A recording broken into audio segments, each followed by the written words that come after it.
Ojo lali like, comment, share, and subscribe yo.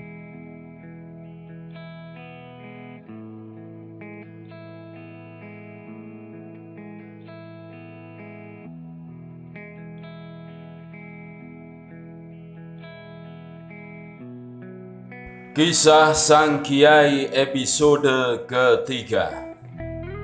Malam itu Nyai Bundo disuruh mandi oleh Kiai.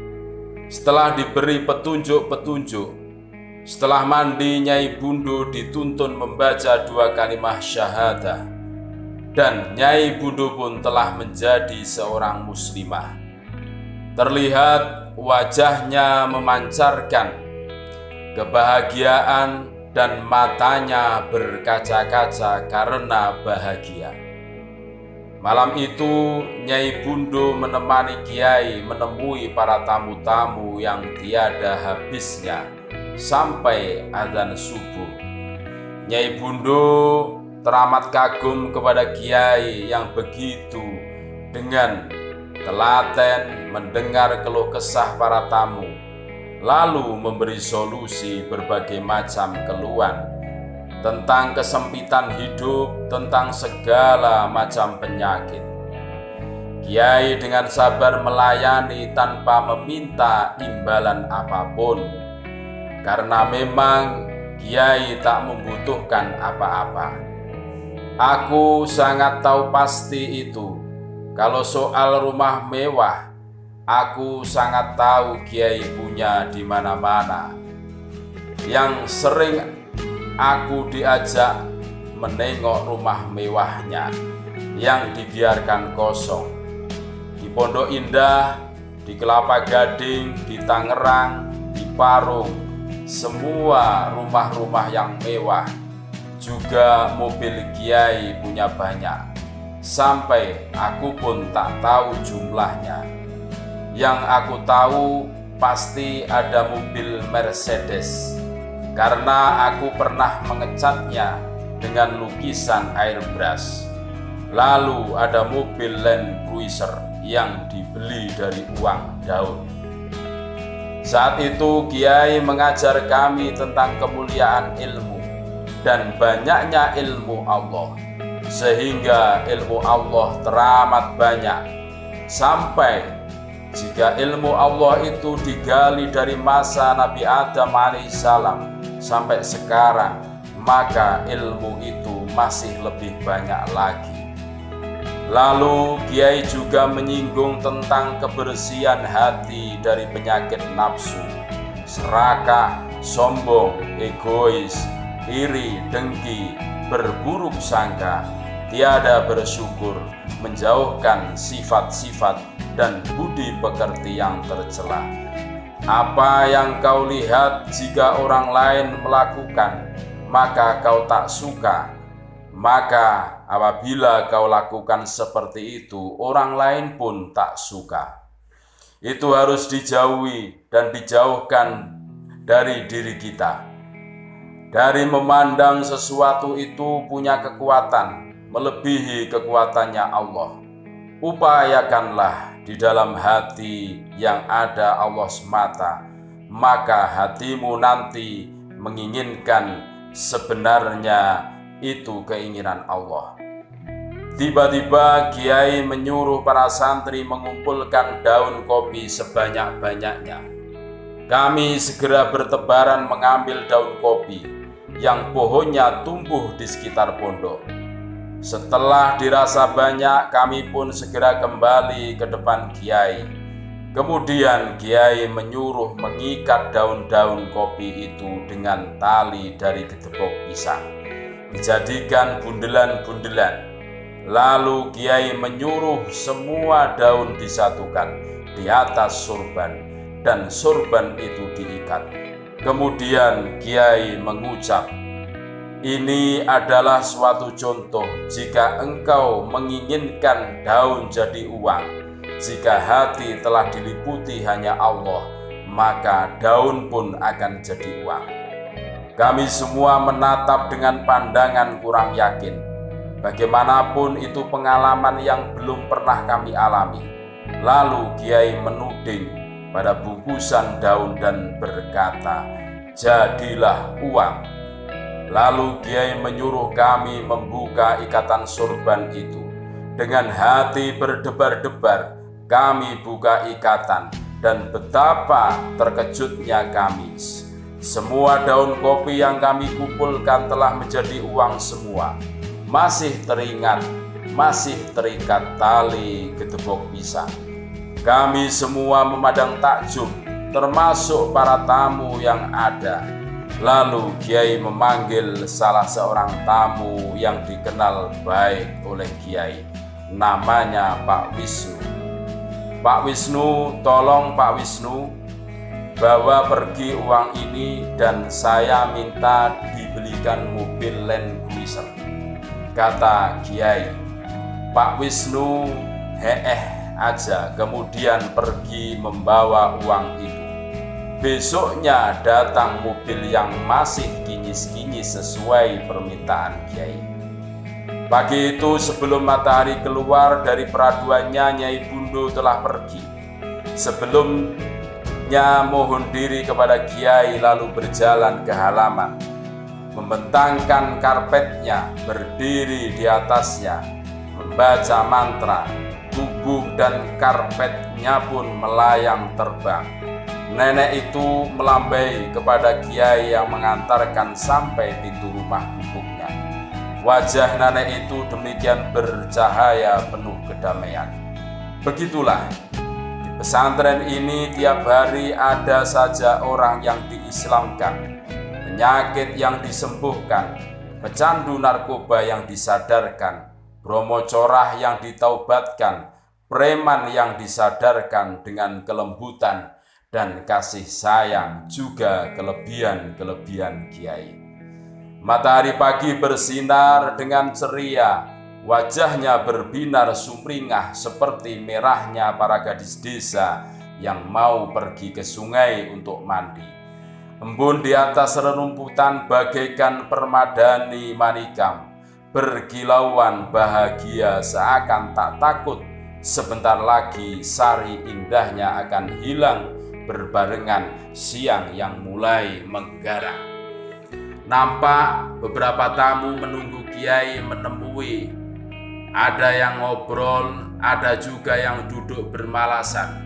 Nampak sebuah sedan BMW hitam dop berhenti di depan parkir, lalu menempatkan ke parkir jauh dari pohon kelapa yang memang mendomisili tumbuh di sekitar pesantren.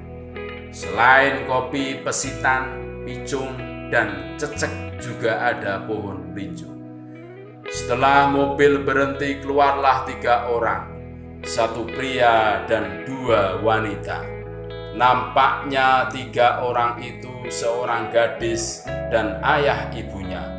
Duilah cantiknya, benar-benar gadis yang cantik. Walau di pondok ini sering kedatangan artis, tapi memang gadis ini benar-benar cantik. Mata yang indah, wajah yang sempurna, hidung mancung, sekali bibir yang merekah tapi tipis. Alis mata yang melengkung seperti pedang orang Arab, dagu yang lancip, kulitnya putih bersih, tapi mengeluarkan cahaya. Mungkin sering mandi susu dan madu. Tubuh yang tinggi tapi padat berisi. Wah, jadi membayangkan yang enggak-enggak. Ternyata bukan aku saja yang terpukau. Si Jauhari, Kolil, dan Mujaidi yang sedang menyapu halaman terbengong-bengong. Sapu di tangan mereka terlepas dan air liur menetes dari tepi mulut mereka. Wah, bisa malu-maluin. Aku segera menghampiri mereka dan mengingatkan mereka. Mereka bertiga segera menyadari dan cepat-cepat melanjutkan menyapu. Aku sebenarnya juga keluar air liur, tapi dikit, tak sebanyak mereka. Ketertarikan wanita dan lelaki juga kekaguman kesempurnaan ciptaan Allah adalah wajar. Wanita memandang lelaki juga sebaliknya, kemudian kagum, itu wajar. asal tidak meneruskan pandangannya ke dalam pandangan perzinahan mata. Yang tidak wajar itu kalau lelaki lihat kambing betina lalu timbul birahi.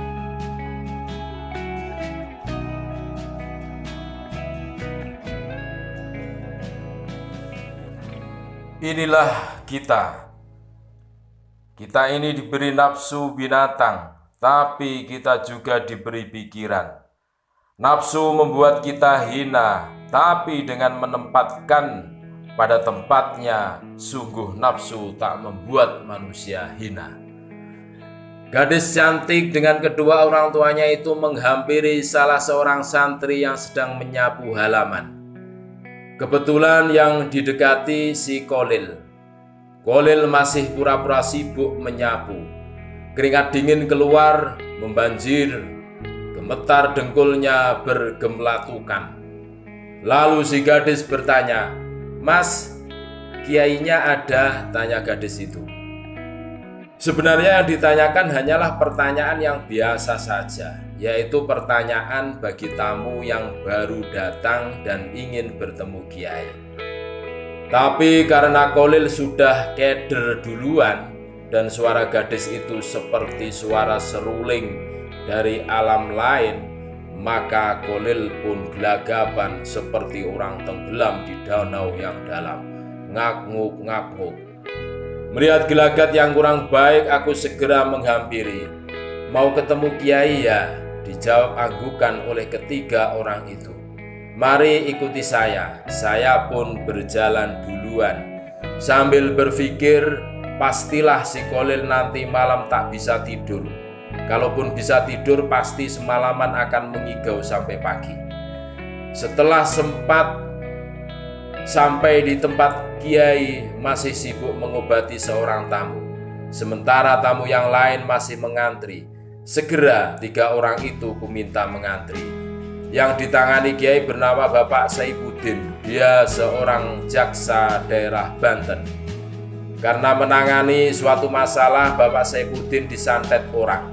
Tiba-tiba lelaki tinggi umur 40-an tahun itu memuntahkan darah kental dari mulutnya.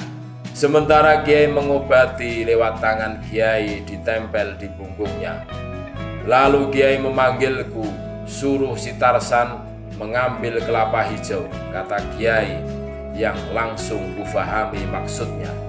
Aku segera memanggil Tarsan. Nama Tarsan adalah nama panggilan kepada seorang santri. Karena terampilnya memanjat, Tarsan adalah santri dari Bojonegoro. Umurnya 20 tahunan. Tubuhnya kecil tapi kekar berotot. Tarsan segera memanjat kelapa. Tubuhnya sama sekali tak menempel pada pohon kelapa.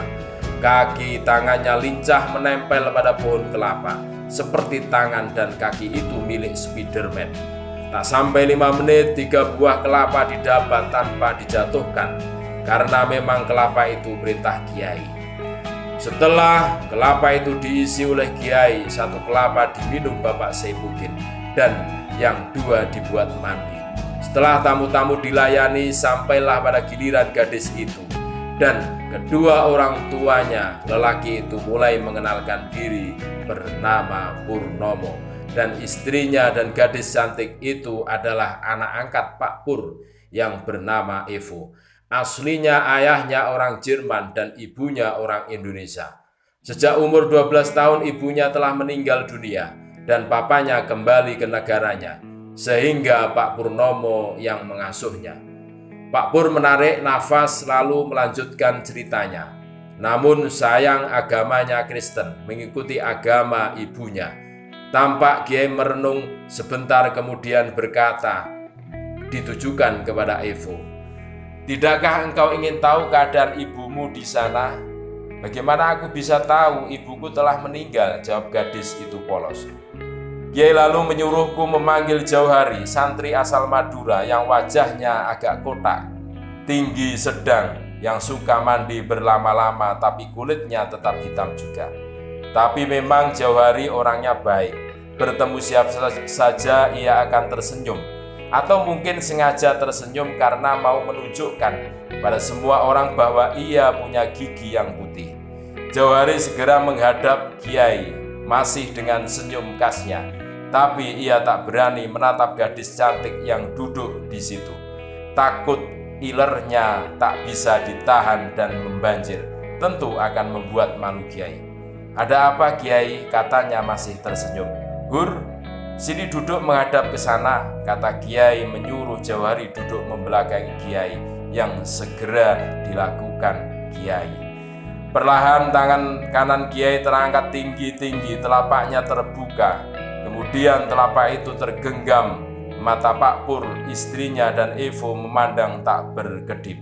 Tiba-tiba tangan Kiai seperti melempar sesuatu ke punggung Jauhari. Tiba-tiba, secara mengejutkan tubuh Jauhari bergulingan di galar bambu.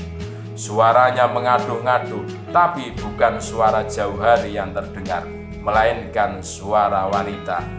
"Aduh, tolong, ampun, sakit, jangan pukul lagi, ampun, hu. Suara Jauhari yang menjadi suara perempuan itu merintih-rintih, kadang merangkak, tapi seperti ada yang memukulnya dari belakang punggungnya sampai meliuk, lalu bergulingan seperti tak kuat menahan derita sakit yang tiada tara. Pak Purnomo dan istrinya terkejut, heran, dan berbagai pertanyaan kumpul jadi satu. Tapi yang lebih terkejut lagi adalah Evo. Wajah gadis cantik itu putih pucat seperti kapas. Tanpa sadar ia menjerit, "Mama!" Mendengar suara Evo, Jauhari yang masih bergulingan itu bangkit, lalu merangkak mendekati Evo, masih mengaduh dan menangis. "Kaukah itu Evo?" Suara perempuan yang ada di tubuh Jauhari bertanya. "Evo Yulianti Dosan." Evo beringsut mundur, wajah Jauhari yang hitam makin jelek saja. Mungkin itu yang membuat Evo mundur. Aku jadi berpikir, kenapa tadi yang jadi medium bukan aku saja? Setidaknya lebih cakep daripada Jauhari. Tak mungkin, Mama sudah meninggal, tak mungkin. Evo beringsut mundur. "Anak durhaka, setelah ibumu meninggal kau tidak mengakui ibumu." Aduh, tubuh Jauhari terjengkang lagi seperti ada yang menyambuk di punggungnya. Kiai terlihat mengangkat tangan seperti menahan seseorang yang tak terlihat supaya tidak memukul lagi. Dan Jauhari pun tak mengaduh lagi. "Apa buktinya kau mamaku?" tanya Evo masih ragu. Lalu suara perempuan itu nerocos menceritakan Evo dari kecil sampai saat mamanya meninggal. Tentang Evo yang suka bubur kacang hijau, tak pernah mau minum susu, sejak kecil rambutnya suka dikepang. Belum sampai ceritanya habis, Evo menjerit mau menubruk Jauhari, tapi segera ditahan oleh ibu angkatnya. "Oh Mama," tanya Evo menyayat, "bagaimana keadaan Mama di sana?" "Oh, aku disiksa terus, dicambuk terus, menyesal pun percuma. Kenapa kau tak pernah mendoakan ibumu